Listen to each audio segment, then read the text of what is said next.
Berbagi bagian, Jemima juga sangat terkejut. Dia tinggal di villa sejak kecil, dan tidak pernah membeli rumah atau apartemen sendiri, ditambah lagi dia berkonsentrasi pada studinya. Jadi dia benar-benar tidak mengerti konsep real estate ini juga.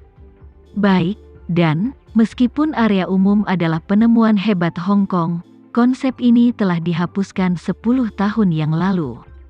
Big Lely yang berada di samping menarik Jemima ke samping dan berbisik beberapa saat sebelum dia mengerti bahwa konsep ini sebenarnya ada di Hong Kong. Namun, lebih dari 250 meter persegi sudah cukup untuk gadis seperti dia, bahkan sedikit terlalu besar. Jadi dia bertanya kepada penjual, apakah ini satu-satunya tipe apartemen? Apakah ada yang lebih kecil? Eksekutif penjualan berkata dengan jujur, bangunan itu memiliki apartemen jenis ini, satu lift untuk satu rumah tangga, dan satu lift untuk memasuki rumah tangga. Jika Anda tidak keberatan dengan pemandangannya, Anda bisa melihat bangunan di belakang. Ada unit seluas 180 meter persegi di gedung itu. Jemima melihat perkiraan lokasi, menggelengkan kepalanya dan berkata, lupakan, mari kita lihat gedung ini, apakah Anda masih memiliki lantai paling atas? Penjual itu mengangguk, ya, ada satu lagi di lantai atas yang baru saja dibersihkan beberapa waktu lalu.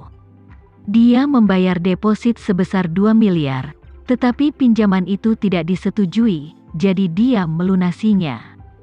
Jemima berkata tanpa ragu, oke, itu setnya.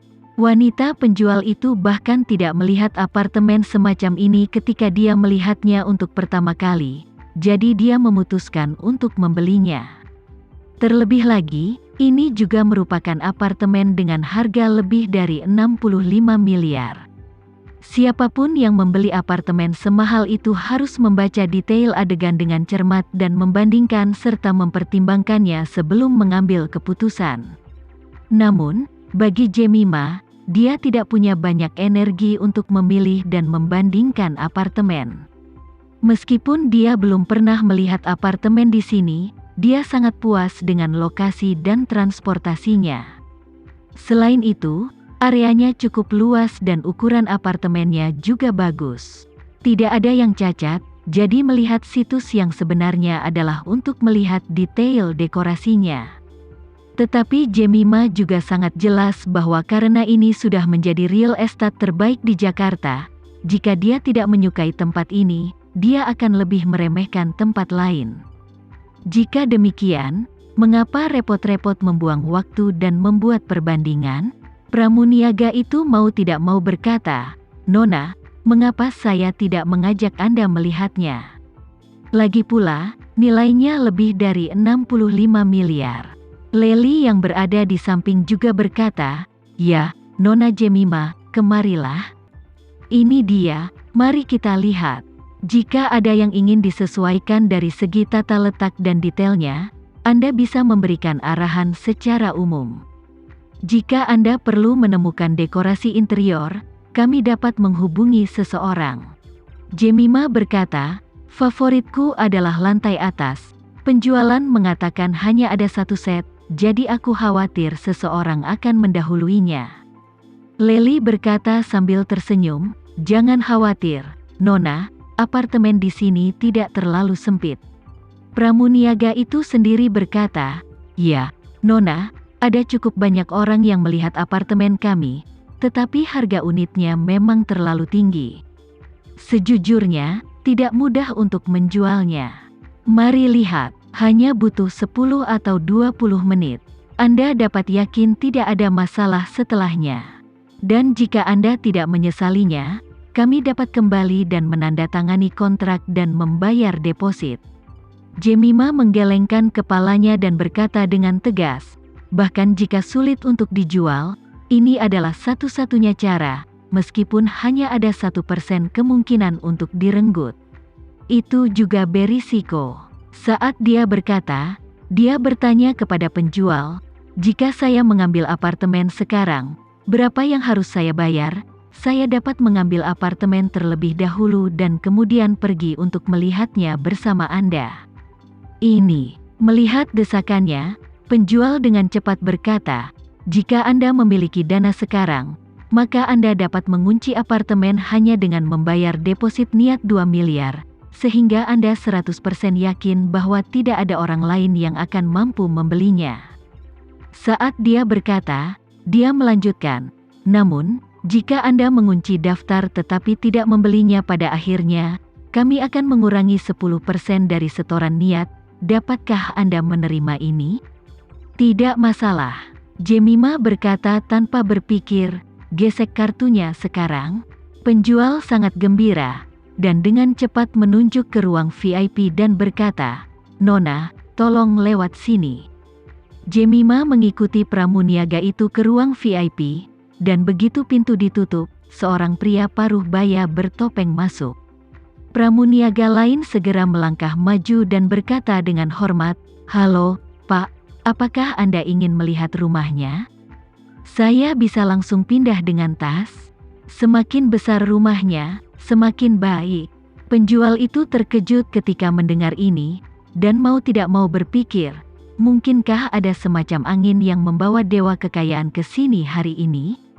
Semua pelanggan tidak kekurangan uang sama sekali. Berpikir dalam hati, dia berkata dengan sangat sopan, "Pak, produk utama di sini adalah villa dan unit lantai datar, dan semua unitnya adalah desain interior oleh desainer terkenal Italia.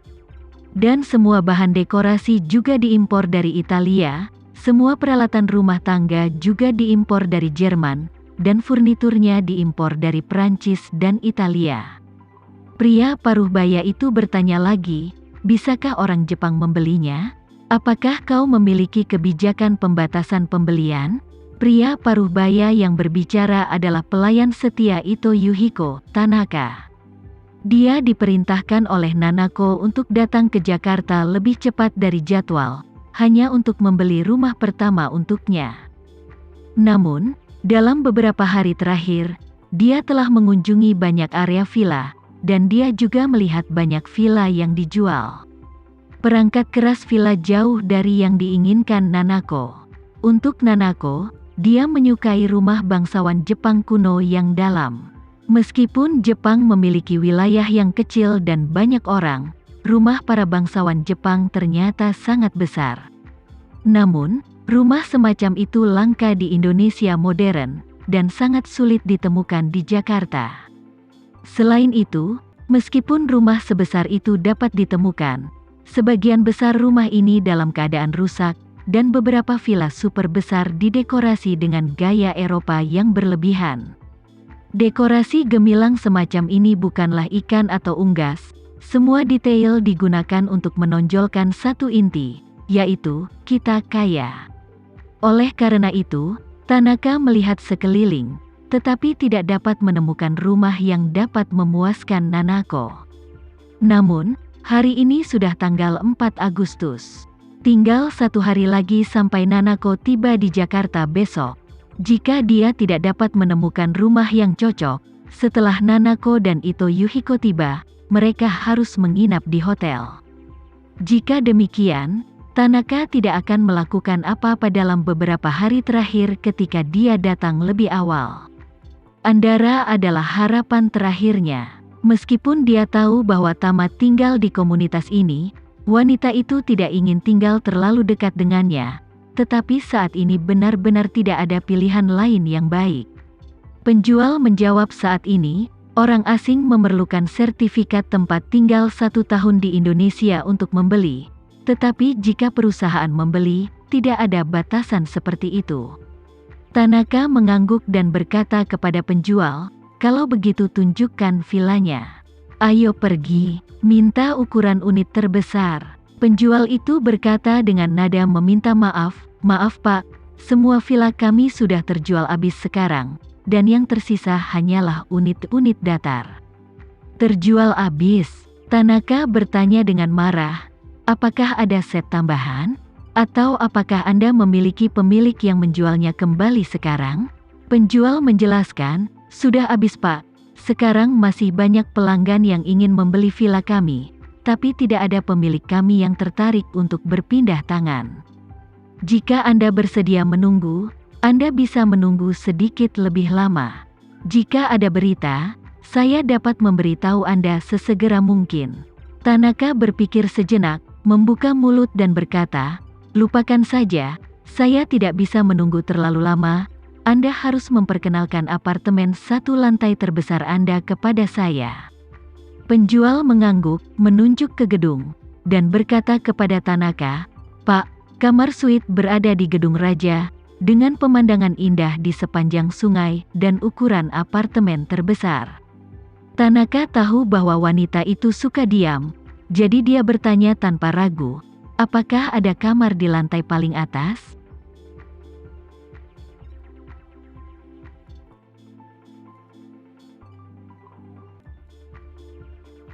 Sekian dulu ya video kali ini, kita lanjutkan lagi videonya di lain waktu. Oh iya, bagaimana menurut kalian? Semoga bisa sedikit menghibur kalian semua. Untuk teman-teman yang baru nonton, jangan lupa subscribe ya, hehehe. Dan kalau teman-teman ada yang ingin gabung langganan, bisa langsung gabung saja untuk dapat fitur yang menarik dan sedikit membantu Mimin. Terima kasih banyak sudah menonton, sampai jumpa lagi, bye bye bye.